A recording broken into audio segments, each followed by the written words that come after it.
তিনি নরম গলায় বললেন, ভাই, এর কোনো সাইড ইফেক্ট নেই তো?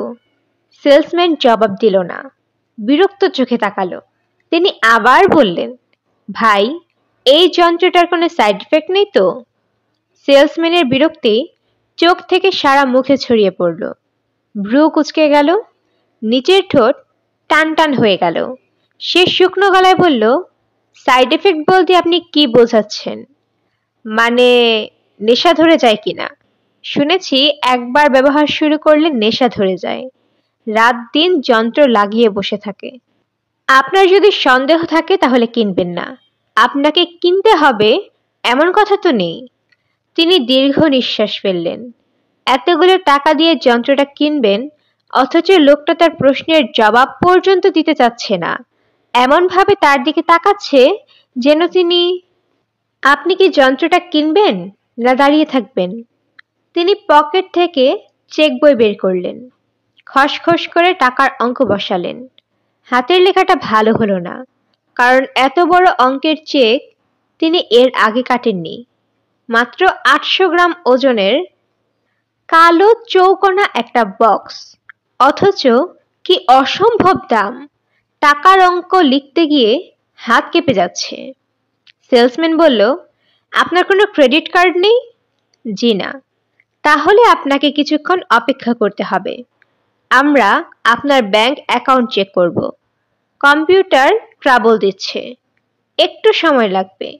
আপনি ইচ্ছে করলে পাশের রুমে বসতে পারেন। আমি বরং এখানেই দাঁড়িয়ে থাকি, অবশ্য আপনার যদি কোনো অসুবিধা না হয়। সেলসম্যান জবাব দিল না। তার কাছে মনে হলো সেলসম্যানের মুখের বিরক্ত ভাব একটু যেন কমেছে। কমাই উচিত, তিনি তো শেষ পর্যন্ত যন্ত্রটা কিনেছেন। তার 50 বছর জীবনের সঞ্চিত অর্থের সবটাই চলে গেছে। এরপরেও কি লোকটা তার সঙ্গে সহজভাবে দুই একটা কথা বলবে না? তিনি বেশ কিছুক্ষণ ইতস্তত করে শেষ পর্যন্ত আবার বললেন, ভাই, এর কোনো সাইড ইফেক্ট নেই তো? এবার জবাব পাওয়া গেল। সেলসম্যান রোবটদের মতো ধাতব গলায় বললেন, না, নেই। নেশা হয় না? না, হয় না। তবে আপনি ইচ্ছা করে যদি নেশা ধরান, তাহলে তো করার কিছু নেই। যন্ত্রটির সঙ্গে ইনস্ট্রাকশন ম্যানুয়াল আছে। ম্যানুয়াল যদি মেনে ব্যবহার করেন তাহলে কোনো অসুবিধা হবে না। প্রতিদিন 1 ঘন্টার বেশি ব্যবহার করবেন না। সপ্তাহে অন্তত একদিন যন্ত্রটায় হাত দেবেন না। তিনি এবার আনন্দের একটা নিঃশ্বাস ফেললেন। লোকটি শেষ পর্যন্ত তার সঙ্গে কথা বলেছে। তিনি হাসি মুখে বললেন, যন্ত্রটা নিয়ে নানান কথাবার্তা হয়তো, তাই। আমাদের স্বভাবই হচ্ছে নতুন আবিষ্কার নিয়ে কথা বলা। P-32 হচ্ছে এই শতাব্দীর সবচেয়ে বড় আবিষ্কার। এই বিষয়ে কি আপনার কোনো সন্দেহ আছে? জি না। তাহলে ভয় পাচ্ছেন কেন? ভয় পাচ্ছি না তো। পাশের ঘরে গিয়ে বসুন, আরো আধ ঘন্টার মতো লাগবে। জি আচ্ছা। একটা জিনিস শুধু মনে রাখবেন, এই শতাব্দীর সবচেয়ে বড় আবিষ্কার P-32। বিংশ শতাব্দীর সবচেয়ে বড় আবিষ্কার যেমন টেলিভিশন। আপনি কি আমার সঙ্গে একমত? জি একমত। তিনি মোটেই একমত না। বিংশ শতাব্দীর টেলিভিশন ছাড়াও আরো অনেক বড় বড় আবিষ্কার রয়েছে। এই শতাব্দীতে 10টি বড় বড় আবিষ্কার হয়েছে। তার মধ্যে সবচেয়ে বড় আবিষ্কার ডেথ হরমোন। ডাক্তার পিটার স্লেম্যান প্রমাণ করেছেন, একটা নির্দিষ্ট বয়সে পিটুইটারি গ্ল্যান্ড থেকে ডেথ হরমোন শরীরে চলে আসে। শরীর তখন মৃত্যুর জন্য নিজেকে তৈরি করে। শুরু হয় বার্ধক্য প্রক্রিয়া। যে হারে জীবকোষ মরে যায়, সে হারে তৈরি হয় না। জরা শরীরকে গ্রাস করে। ডাক্তার পিটার স্লিমান দেখলেন, সালফার এবং অক্সিজেন ঘটিত একটি আপাত দৃষ্টিতে সহজ যৌগ অণু এই কাজটি করে। তিনি যৌগটি শরীর থেকে বের করে দেবার প্রক্রিয়াও বের করলেন। এই অসম্ভব ব্যয়বহুল প্রক্রিয়া ব্যবহার করে পৃথিবীর কিছু ভাগ্যবান মানুষ তাদের শরীর থেকে ডেথ হরমোন বের করে দিয়েছে, যারা আর তাদের স্পর্শ করতে পারছে না। তিনি পাশের ঘরে চুপচাপ বসে আছেন। এই ঘরে একটি কফি ডিসপেন্সিং রোবট আছে।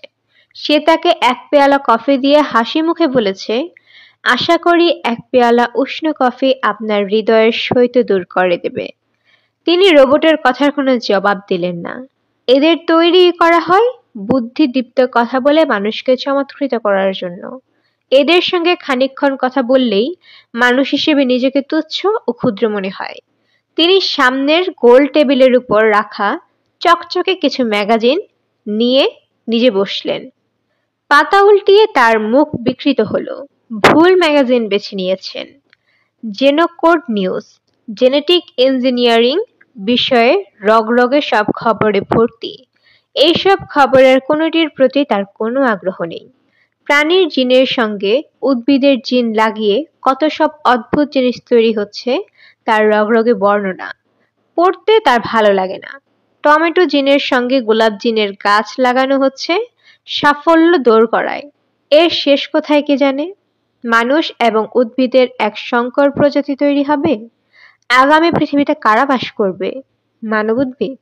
বিংশ শতাব্দীর শেষ ভাগে মানুষের সঙ্গে শিম্পাঞ্জির মিলনের তৈরি করা হলো নতুন প্রজাতি। তারা মানুষ না, আবার শিম্পাঞ্জিও না। গাধা ও ঘোড়ার সংকর যেমন খচ্চর, এও তেমনি। তবে সেই পরীক্ষা হয়েছিল গোপনে। পরীক্ষার ফলাফল প্রকাশ করা হয়নি। নতুন প্রজাতি সম্পূর্ণ ধ্বংস করে বিজ্ঞানীরা জানিয়েছিলেন নতুন প্রজাতি গ্রহণযোগ্য নয়। সেদিন এই পরীক্ষার সঙ্গে যুক্ত সমস্ত বিজ্ঞানীদের সাজা দেয়া হয়েছিল। আজ আর সেই দিন নেই। জেনেটিক ইঞ্জিনিয়াররা আজকের পৃথিবীর সবচেয়ে সম্মানিত মানুষ। তাদেরকে পরীক্ষা নিরীক্ষার সব রকম সুযোগ এবং অনুমতি দেয়া হয়েছে, কারণ এই পৃথিবীকে তারা ক্ষুধামুক্ত করেছেন। জেনেটিক ইঞ্জিনিয়ারদের কারণে আজকের পৃথিবীতে কোনো খাদ্যাভাব নেই। সমুদ্রের শৈবালকে তারা স্বাদু স্টার্চে রূপান্তরিত করেছেন। উদ্ভিদের সঙ্গে জীবের জিনের সংযোগ তৈরি করে সুস্বাদু প্রোটিন সর্বস্ব উদ্ভিদ। জেনেটিক ইঞ্জিনিয়াররা আজকের পৃথিবীর দেবতা। আপনার চেক ওকে হয়েছে। আপনি যন্ত্রটি নিতে পারেন। অনেক ধন্যবাদ। আশা করি এই যন্ত্রের কল্যাণে আপনার সময় আনন্দময় হবে। শুভকামনার জন্য আপনাকে ধন্যবাদ।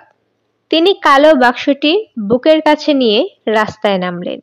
রাত বেশি হয়নি, তবু পথঘাট নির্জন। টাউন সার্ভিসের হলুদ বাসগুলি প্রায় ফাঁকা যাচ্ছে। তার যে কোনো একটিতে উঠে গেলেই হয়। উঠতে ইচ্ছে করছে না, হাঁটতে ভালো লাগছে। আবহাওয়া চমৎকার, তবে একটু শীত ভাব আছে। বেশ কিছু সময় হাঁটার পর তিনি একটা ফাঁকা বাসে উঠে পড়লেন। বাসের ড্রাইভার মুখ ঘুরিয়ে বলল, আপনার নৈশ ভ্রমণ আনন্দময় হোক। তিনি দীর্ঘ নিঃশ্বাস ফেললেন। Robot driver. পৃথিবী রোবটে ভর্তি হয়ে যাচ্ছে। এইসব রোবট চমৎকার কথা বলে। এদের প্রোগ্রামিং অসাধারণ। রোবট ড্রাইভার বলল, আপনি কত দূর যাবেন?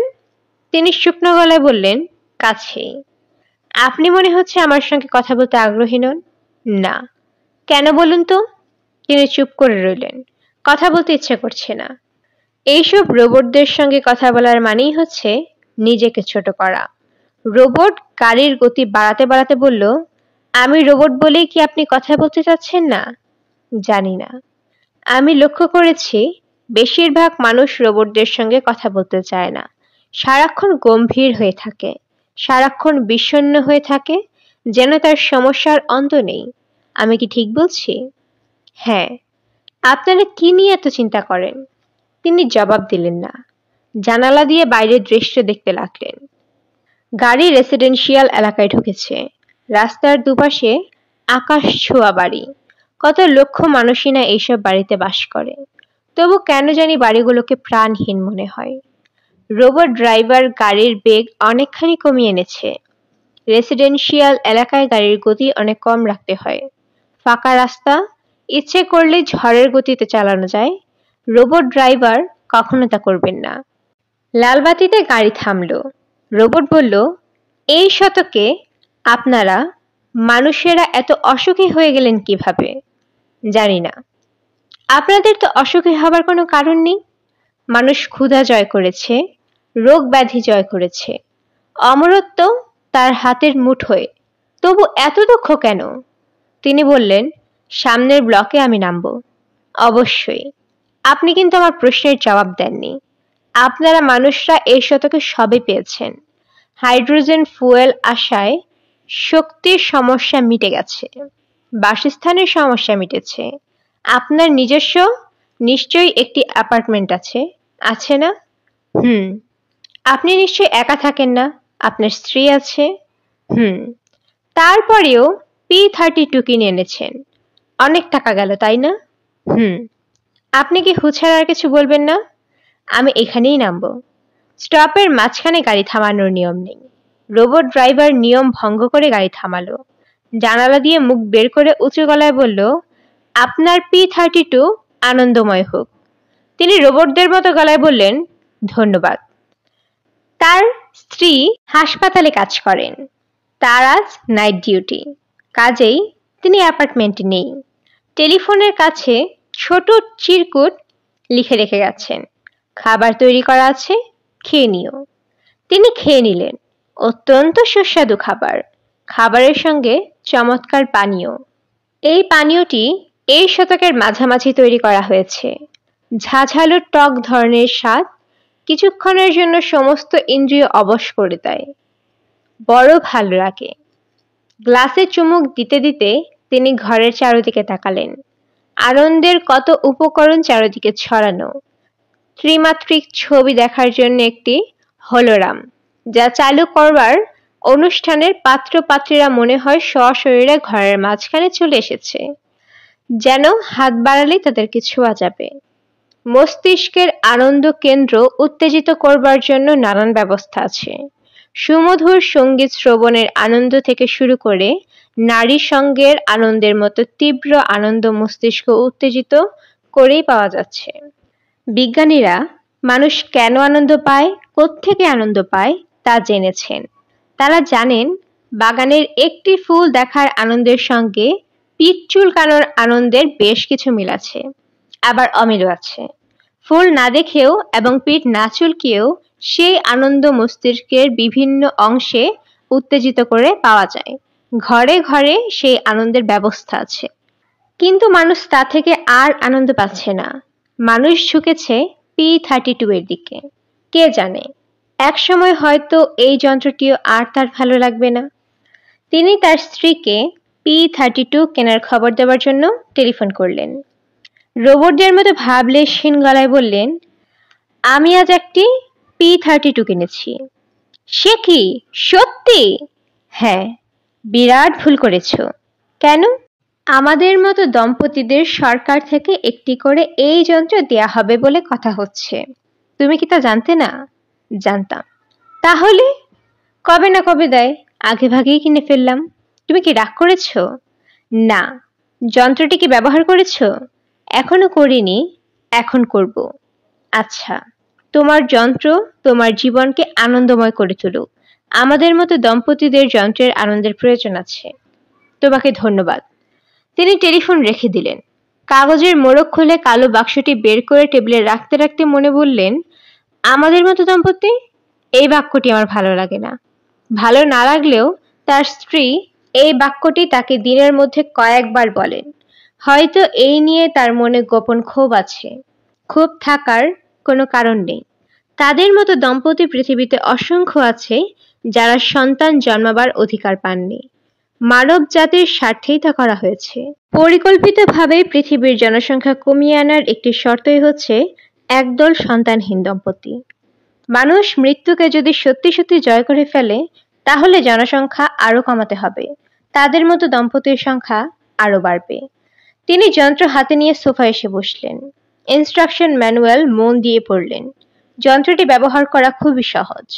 যন্ত্র থেকে বের হওয়া ঋণাত্মক ইলেকট্রোড ঘাড়ের মাঝামাঝি লাগাতে হয়। ধনাত্মক ইলেকট্রোড থাকবে বাঁ কপালে। স্ট্যান্ড বাই বোতাম টিপে কারেন্ট ফ্লো অ্যাডজাস্ট করতে হবে, যাতে 1 মাইক্রো অ্যাম্পিয়ারেরও কম বিদ্যুৎ প্রবাহ স্নায়ুতন্ত্র দিয়ে প্রবাহিত হয়। কারেন্ট অ্যাডজাস্ট হবার সঙ্গে সঙ্গেই নীল আলো জ্বলে উঠবে। তখন চোখ বন্ধ করে স্টার্ট বাটন টিপতে হবে।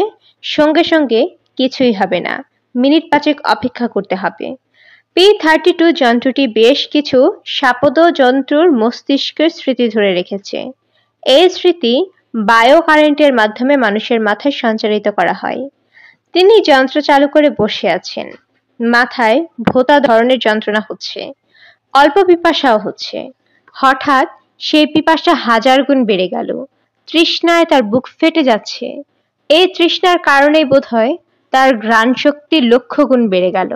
তিনি এখন সবকিছুর ঘ্রাণ পাচ্ছেন, মাটির ঘ্রাণ, ফুলের ঘ্রাণ, গাছের শেকড়ের ঘ্রাণ। তার জগৎটি ঘ্রাণময় হয়ে উঠেছে এবং তিনি বুঝতে পারছেন তিনি শহরের 97 তলার সাজানো গোছানো কোনো অ্যাপার্টমেন্টে বাস করেন না।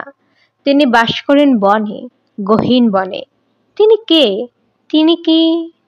বোঝা যাচ্ছে, পরিষ্কার বোঝা যাচ্ছে তিনি একটি চিতাবাঘ। বাঘ নয়, বাঘিনী। তার 3টি শিশু শাবক আছে। গত 2 দিন এদের তিনি আগলে রেখেছেন। আজ প্রবল তৃষ্ণায় অস্থির হয়ে এদের ছেড়ে পানির সন্ধানে বের হয়েছেন। পানি কোথায় আছে তা তিনি জানেন না। পানিরও গন্ধ আছে। সে গন্ধ মাটির গন্ধের মতোই তীব্র। পানি আছে, কাছেই আছে।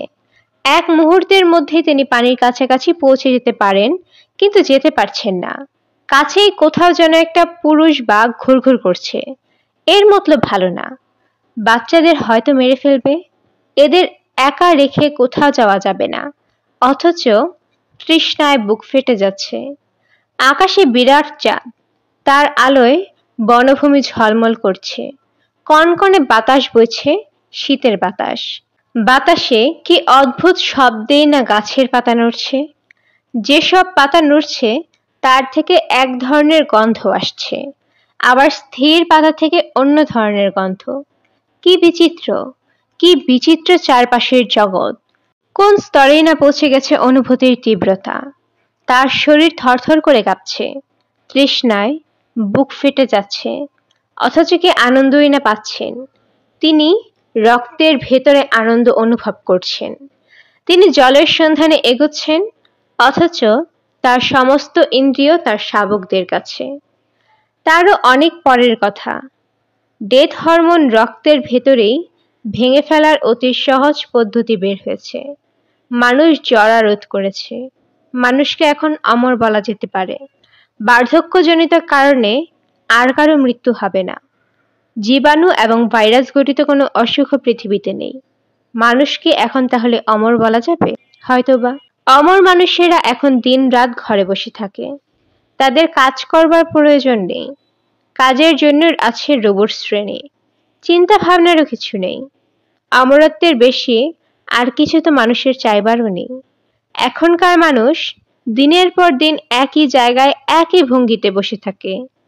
P32 যন্ত্র লাগিয়ে পশুদের জীবনের অংশবিশেষ যাপন করতে তাদের বড়ই ভালো লাগে। এই তাদের একমাত্র আনন্দ।